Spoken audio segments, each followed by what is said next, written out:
Festa e 7 marsit është një ditë e veçantë për të gjithë mësimdhënësit, sepse është festa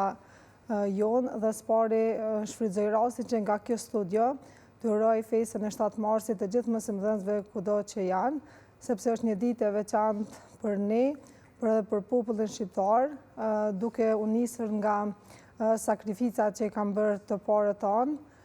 për të hapur, domethënë, një shkollë në gjuhën shqipe. Rilindasit tanë dua të nis temën pikërisht me datën e hapjes dhe vitit të shkollës së parë. Rilindasit tanë nga shekulli 19 kishin bërë një sakrificë të madhe në mënyrë që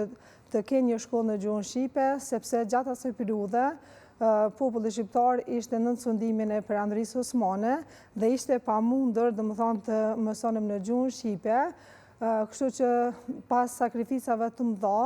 ata arritën që me 7 mars, në vitin 1887, të bëjnë hapjen e shkollës së parë në gjuhën shqipe në Korçë, ku mësuesi i parë ishte Pandili Sotiri, siç ishte edhe drejtor i asaj shkolle. Kjo ishte një ndër arritjet më të mëdha që kishin arritur gjatë asaj kohe dhe ku fëmijët kishin të drejtë të mësonin në gjuhën shqipe. Mandej me kalimin e kohës, kemi edhe sakrifica të shumta që kanë bë, është krijuar alfabeti në gjuhën shqipe në vitin 1908 në Kongresin e Manastirit dhe kështu që gradualisht janë hapur edhe shkollat e tjera dhe fal të parëve tanë, sot fëmijët gëzojnë të drejtën për të mësuar në gjuhën shqipe. Çfarë rëndësie duhet të ketë për gjeneratat e sot me 7 marsi, përveç se si ditë e mësuesit ku shprehin mirënjohje dhe vlerësim për punën që ju e bëni? Mendoj që gjeneratat e reja duhet të shprehin një dëshirë të madhe, sepse duhet të respektojnë të gjithë mësimdhënësit, sepse ne mësimdhënësit jemi ata që mundohemi në çdo aspekt me ju dhënë mësim, edukat nxënësve tanë. Mirë po, përveç datës së 7 marsit, domethënë festës tonë, unë si historiane nuk mund të kaloj pa e përmendur edhe epopejën e UÇK-s. 7 marsi është një ditë e veçantë, sepse është rënja heroike e komandantit legjendar Adem Jashari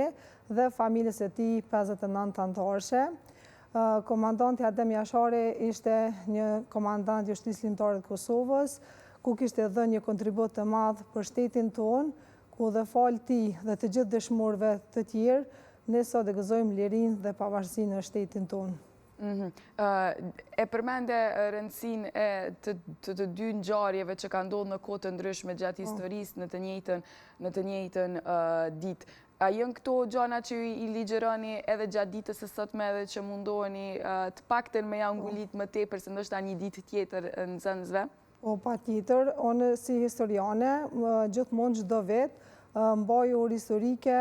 para datës së shpalljes së pavarësisë së 17 shkurtit dhe datën 5, domethënë me 5 mars, mbaj orë historike, i mbledhit të gjithë nxënësit në shkollën tonë dhe gjithmonë mundohem në mënyrë më të mirë dhe të duhur t'ua tregoj se çfarë rëndësie kishte